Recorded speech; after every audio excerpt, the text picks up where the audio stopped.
just going back to TA, in terms of the tools of TA, do you have a favoured system? Are you a Bollinger, a Band, a Fibonacci?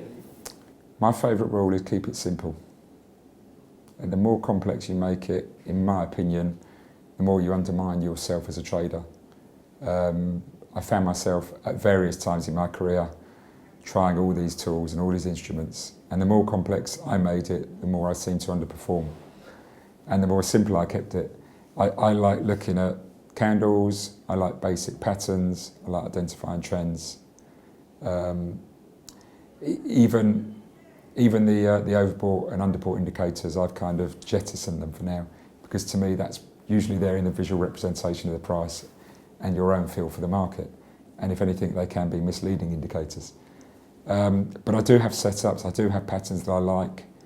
I do have patterns that I think I've learnt to identify visually. They may not conform to an exact pattern, but I get a sense and a feeling that there is something happening there in the market, and the market could be about to turn. Or more to my point, that it's going to give you a favourable risk-reward opportunity. It's not necessarily going to work out your favour, but if it works your favour, you're going to have a very favourable risk-reward, and those are the setups that I like, and technical analysis often gives me those. So chart patterns versus indicators, just based on that, what works for you? Chart patterns. Is that because you think you look at stuff visually, or?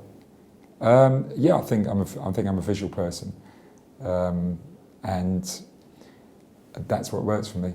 They can be a challenge because a lot of chart patterns, you can find chart patterns when they don't exist. You can look for them.